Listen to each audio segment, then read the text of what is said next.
అందరికీ నమస్కారం. ఈరోజు మీ అందరికీ నేను వినిపించబోయే కథ నా మూడో మరణం. రచయిత ఆసం శ్రీనివాస్ గారు. ఇక కథలోకి వెళితే, అమ్మ ఒక అక్షయ పాత్ర, తరగని ప్రేమైక సుధారస పాత్ర. అమ్మ ఎప్పటికీ సజీవ పాత్ర. మానవ సంబంధాలన్నీ మానవత్వం కోల్పోయి చాలా కాలమయ్యింది. అవసరం చుట్టూరా తిరుగుతూ అవకాశాన్ని బట్టి రూపు మార్చుకుంటూనే ఉన్నాయి. పరిస్థితి బట్టి ప్రవర్తన, స్థితిని బట్టి పరివర్తన. ఇంతే, ఇంకేమీ లేదు. ఈ ఏమీ లేకపోవటం వల్లే మనిషి ఏకాకిగా మారుతున్నాడు. జనారణ్యంలో మృగతృష్ణకై వెదుకులాడే వేటగాడవుతున్నాడు. హోరున చప్పట్లు. నేను సంతృప్తిగా ఉపన్యాసాన్ని ముగించాను. చప్పట్లు ఇంకా కొనసాగుతూనే ఉన్నాయి. కార్యవర్గ సభ్యుల దగ్గర సెలవు తీసుకొని మిత్రుడు ధర్మమిత్రతో కలిసి కారులో ఇంటికి బయలుదేరాను. చాలా చక్కటి ఉపన్యాసం, అభినందించాడు ధర్మమిత్ర. నేను గర్వంగా నవ్వి ఊరుకున్నాను. ఈ చప్పట్లు, అభినందనలు నాకు పాతబడి చాలా కాలమయ్యింది. అయినా అప్పుడప్పుడు ధర్మమిత్ర లాంటి మేధావి వర్గం మెచ్చుకున్నప్పుడు నాకు తెలియకుండానే గర్వంగా ఫీల్ అవుతుంటాను. ఉన్నట్టుండి కారాపు అన్నాడు ధర్మమిత్ర. అతను ఎందుకలా అన్నాడో అర్థం కాక స్లో చేసి ఓ పక్కన ఆపాను. ధర్మమిత్ర దృష్టి ఇక్కడ లేదు. చెట్టు కింద కూర్చొని అడుక్కుంటున్న ఓ బిచ్చకత్తె వైపు జాలిగా చూస్తున్నాడతను. ఆమె మీద నుంచి బలవంతంగా దృష్టి మరల్చి ఏమయ్యింది అడిగాను ధర్మమిత్రను. ఒక్క నిమిషం ఇక్కడే ఉండు అనేసి కారు దిగి వెళ్ళి ఆ బిచ్చగత్తె చేతిలో 100 నోటు పెట్టి వచ్చాడు. ఇతను ఇంతకు ముందోసారి కూడా ఇలాగే చేశాడు. తిరిగి బయలుదేరాక నేను విస్మయంగా అడిగాను, ఎందుకా బిచ్చగత్తంటే నీకు ప్రత్యేకమైన అభిమానం? ఆవిడ బిచ్చగత్తె కాదు శశాంక, బ్రతికి చెడిన ఓ మధ్యతరగతి స్త్రీ. కొడుకు దగా చేసి బయటికి గెంటితే ఏ దారి లేక చివరికి ఈ స్థితికొచ్చింది గంభీరంగా అన్నాడు ధర్మమిత్ర. నీకెలా తెలుసు? ఆశ్చర్యంగా అడిగాను. ఎవరో చెప్పారు. ఇంతకు మించి నాకు ఏ వివరాలు తెలియవు. అప్పట్నుంచి నాకు ఆవిడంటే జాలి. ఎక్కడ కనిపించినా నాకు చేతనైనన్ని డబ్బులు వేస్తూనే వస్తున్నాను. నేను ఇంకేమీ తర్కించలేదు. కొంతమంది తమకి తెలియకుండానే మన మీద ప్రభావాన్ని చూపిస్తారు. ధర్మమిత్ర కూడా అంతే. తన సాధు స్వభావంతో నాలోని మలినాన్ని కడిగేస్తూ ఉంటాడు. ఇలాంటి సహజమైన క్యారెక్టర్స్ని పెట్టి నువ్వో నవల ఎందుకు రాయకూడదు? ఇప్పుడు ప్రేమలు, విరహాలు అంటూ ఊహాలోకంలోకి తీసుకెళ్లే కథలే ఎందుకు రాస్తుంటావు అన్నాడు ధర్మమిత్ర. కథలేం కర్మ, నవలే రాయొచ్చు.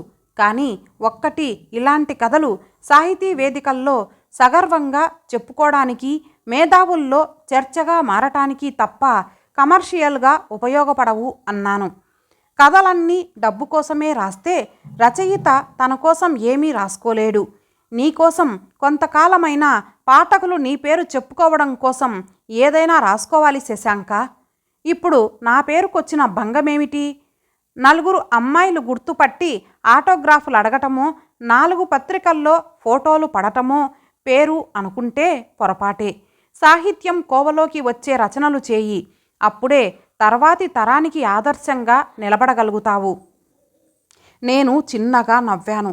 నువ్వు చాలా అందంగా తర్కించగలవు ధర్మమిత్ర, కానీ తర్కంతో పరిస్థితులు మారవు అన్నాను. అలా నువ్వనుకుంటే నేను ఇంకేమీ చెప్పలేను. కానీ ఒకటి మాత్రం నిజం. ఒక రచయిత కొన్ని రసాలు రాస్తే చాలదు, అన్ని రసాలు అద్భుతంగా రాయగలగాలి. అప్పుడే అన్ని వర్గాల పాఠకులను ఆకట్టుకోగలడు. నేను సమాధానం చెప్పలేదు. నాకు చాలా అసహనంగా ఉంది. ప్రపంచంలోని ఏ వస్తువుని తీసుకొనైనా కథ రాయగలనేమో కానీ ఆ బిచ్చగత్తె కథ మాత్రం రాయలేను. ఈ విషయం ధర్మమిత్రకు తెలీదు. అతనికి ఇంకో విషయం కూడా తెలీదు. ఆ బిచ్చగత్తె మా అమ్మని. మా అమ్మ కనిపించింది చెప్పాను నా భార్యతో భోంచేస్తున్నప్పుడు. ఆమె ముఖం చిట్లించింది. వెళ్ళి మాట్లాడారా ఆరాగా అడిగింది. లేదు, పక్కన ధర్మమిత్ర ఉన్నాడు. అందుకే గుండె గొంతుకలోకొచ్చినట్టు మాట బయటికి రాలేదు. మంచినీళ్లు తాగాను. కొంపదీసి ఆవిడ మీ అమ్మని ధర్మమిత్ర గారికి చెప్పారా ఏమిటి? లేదు, చెప్పలేదు, చెప్పలేను కూడా గద్గదంగా అన్నాను. ఆవిడ తాపీగా పోనీటైల్ విప్పుకొని తీరిగ్గా దువ్వుకుంటూ పెరుగు వేసుకోండి చెప్పి వెళ్ళిపోయింది. నాకు భోజనం మింగుడు పడలేదు. జీర్ణం కాని జీవిత సత్యంలా ముద్ద గొంతు దిగటం లేదు. లేచి చేయి కడిగేసుకున్నాను. ఆ రాత్రి నాకు నిద్ర లేదు. పక్కన నా భార్య చాలా హాయిగా నిద్రపోతోంది. ఒక్క క్షణం ఆమె పీక పిసికి చంపేయాలన్నంత ఆవేశం నాలో కలిగింది. అసహనంగా అటూ ఇటూ పొర్లాను. ఏదో అశాంతి. మాటిమాటికి కళ్ళ ముందు అమ్మ దీనంగా అడుక్కునే దృశ్యమే గుర్తొస్తోంది. నా కోసం రక్త మాంసాల్ని తృణప్రాయంగా ఎంచి నా కోసం సృష్టించిపోయి జీవోత్సవంలా మారిన అమ్మ, పని మనిషి అంటూ నా భార్య తన స్నేహితులకు పరిచయం చేసిందని అహం దెబ్బతిని వెళ్ళిపోయిన అమ్మ, ఎంత బ్రతిమాలినా తిరిగి రాని అమ్మ. అమ్మా! మనసు ఆక్రోశించింది. రామ్మ! గుండె బలహీనంగా పిలిచింది. నా గుండెని అటొకరు ఇటొకరు రంపం పట్టుకొని కోస్తున్న భావన. భార్య నా బలహీనత. అస్థిమితంగా లేచి కూర్చున్నాను. ఎదురుగా టేబుల్ పైనున్న రైటింగ్ ప్యాడ్ మీది కాగితాలు జ్ఞాపకాల్లా రెపరెపలాడుతున్నాయి. నాకు వెంటనే ధర్మమిత్ర అన్న మాటలు గుర్తొచ్చాయి. అవును, అమ్మ కథ రాస్తే తప్ప ఈ బాధ కాస్తైనా ఉపశమించదు. బిచ్చగత్తె కథ కాదు, అమ్మ కథ, నా ఆత్మ కథ. లేచి వెళ్ళి కలం అందుకున్నాను.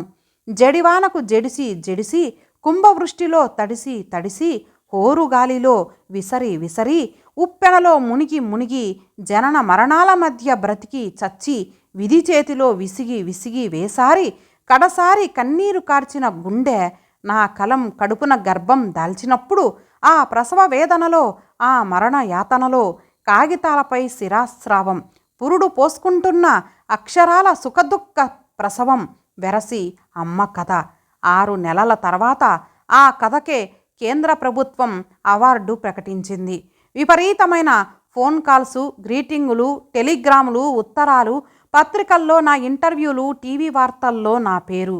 నేను ఓడి గెలిచానో, గెలిచి ఓడానో నాకు అర్థం కాలేదు.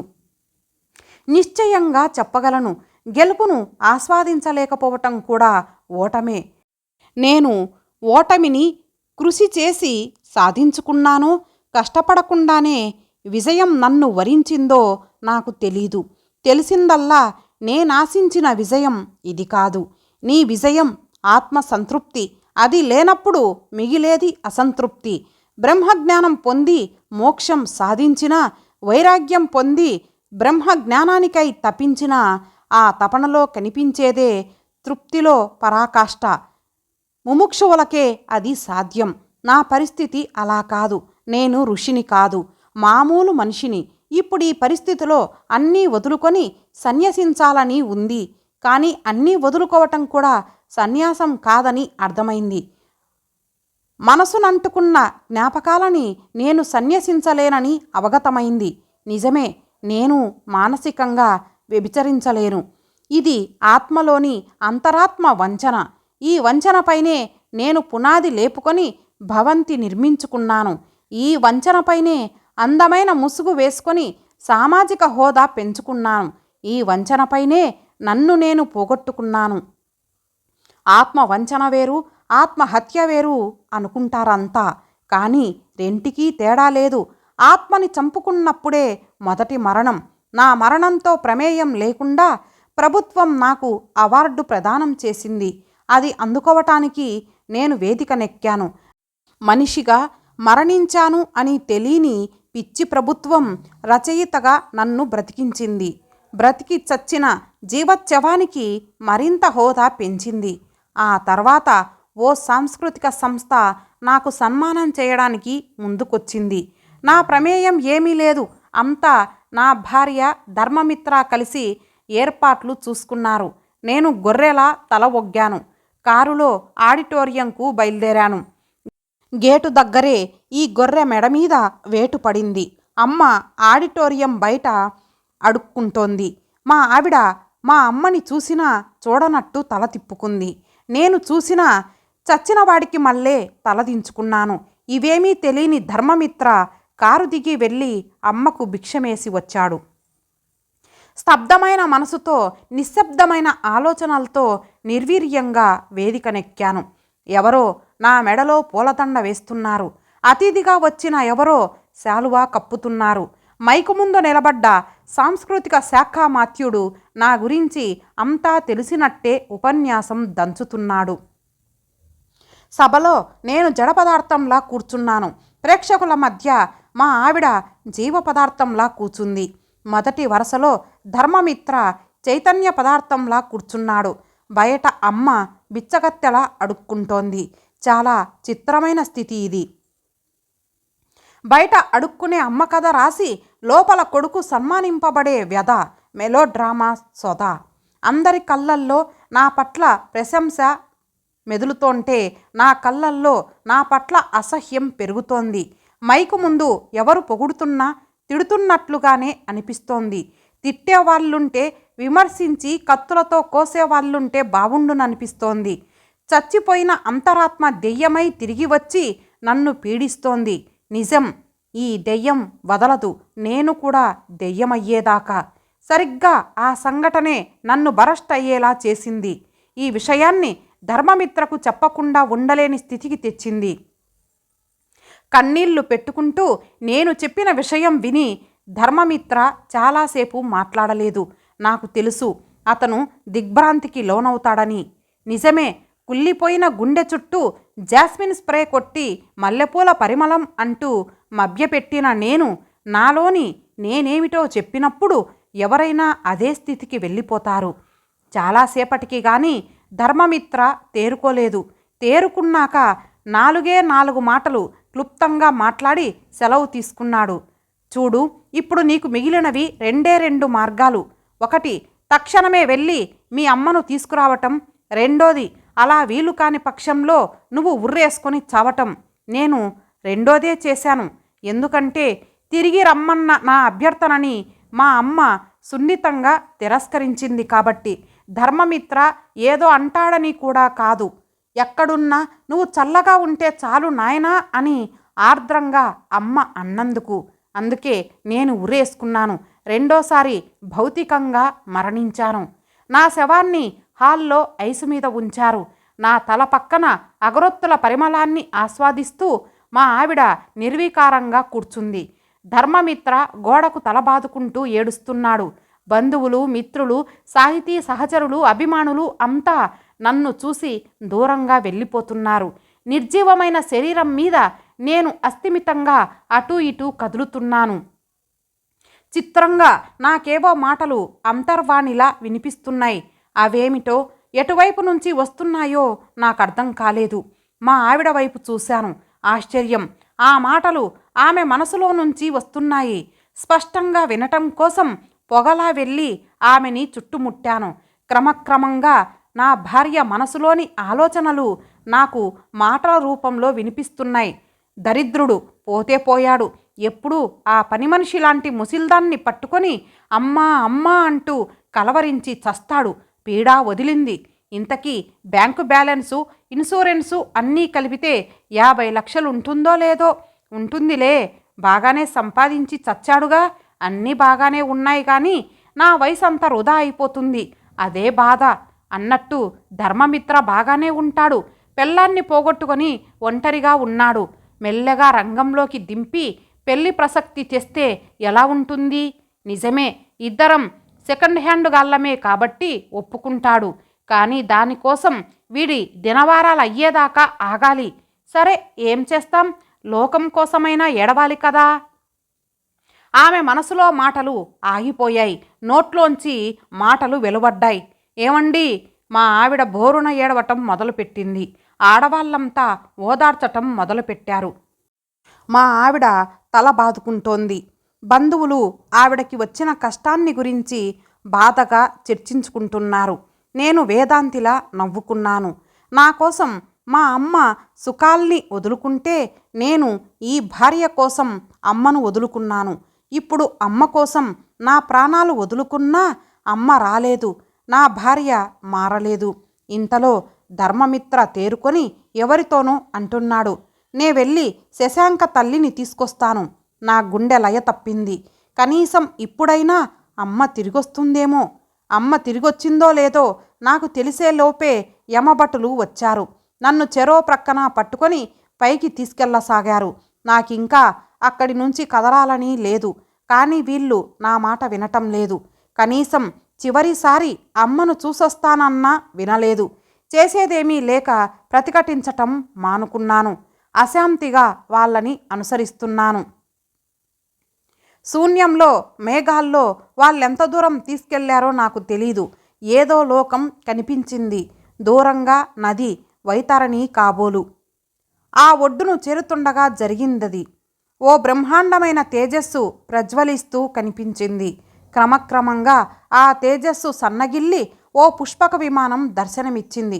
అప్రయత్నంగా చేతులు జోడించారు యమదూతలు. ఆ విమానం నెమ్మది నెమ్మదిగా మా ముందుకు వచ్చి ఆగింది. ఆశ్చర్యం! అమ్మ అందులో నుంచి దిగింది.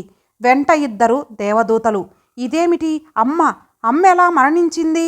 అమ్మా అన్నాను ఆర్తిగా. అమ్మ నా దగ్గరికి పరుగున రాబోయింది. చప్పున దేవదూతలు అమ్మని ఆపి, భవబంధాలన్నీ వదులుకోకపోతే స్వర్గలోక ప్రవేశం సాధ్యం కాదమ్మా అన్నారు. కాకపోని నా బిడ్డని యమభటులు లాక్కుపోతుంటే తల్లిగా నేనెలా చూస్తూ ఉండగలను? కోపంగా అంది అమ్మ. నాకిదంతా ఆశ్చర్యంగా, నమ్మశక్యం కాకుండా ఉంది. ఇంటికి తిరిగి వస్తుందనుకున్న అమ్మ పుష్పక విమానంలో నుంచి దిగిందేమిటి? నేనింకా ఆ దిగ్భ్రాంతి నుంచి తేరుకోకముందే దేవదూతలు అమ్మతో అంటున్నారు, ఇతను పాపి, నరకానికి చేరుతున్నాడు. మీకు ఆ జన్మలో ఇతను కొడుకై ఉండవచ్చుగాక.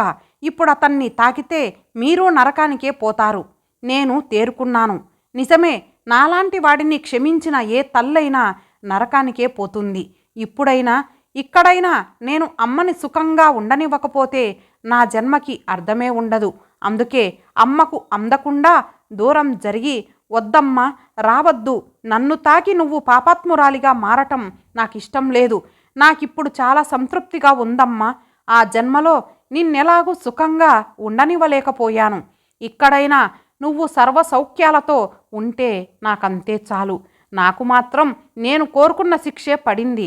బ్రతికున్నప్పుడు ఎలాగూ ఎవరు నన్ను శిక్షించలేకపోయారు. ఇప్పుడు నరకంలో నేను స్వర్గాన్ని అనుభవించడానికే వెళ్తున్నాను. నా కోసం బాధపడకమ్మా అన్నాను ఆర్ద్రంగా. అయ్యో నాయనా, నేను ఇంటికి తిరిగొస్తే కోడలు నిన్ను సుఖంగా ఉండనివ్వదేమో అని భయపడి నీ మనశ్శాంతి కోసమే రాలేదురా. కానీ నేను రాకపోతే నువ్వు చావడానికైనా వెనుకాడవని తెలిస్తే తప్పకుండా తిరిగొచ్చేదాన్ని. ఇదంతా నా వల్లే జరిగింది. పాపిష్టి దాన్ని విలవిల్లాడుతూ అంది అమ్మ. నా శవాన్నైనా చూడటానికి నువ్వు వస్తావేమో అనుకున్నానమ్మా. కానీ ఇక్కడ ఇలా నిన్ను కలుసుకోవాల్సి వస్తుందని ఊహించలేదు. అయ్యో, ఎంత పొరపడ్డావు నాయనా. చెట్టంత కొడుకు ఆత్మహత్య చేసుకున్నాడని తెలిస్తే ఏ తల్లి భరించగలదురా? నీ చావు వార్త విన్న వెంటనే నేను గుండె ఆగి మరణించాను. ఉలిక్కిపడి తలెత్తాను. శతఘ్నులు పేల్చినట్టు, సహస్ర ఖండాలుగా చీల్చినట్టు, శరాఘాతం తాకినట్టు, శరణాగతి లేనట్టు, మిన్ను విరిగి మీద పడినట్టు, మన్ను విరిగి కూరుకుపోయినట్టు, నేను లేనట్టు, విశ్వమంతా అమ్మే అయి నిండి ఉన్నట్టు, 2 సార్లు చంపిన అమ్మ మూడోసారి నన్ను చంపినట్టు, అప్పుడే అక్కడే ఆ క్షణమే నేను అన్ని విధాలుగా మరణించాను.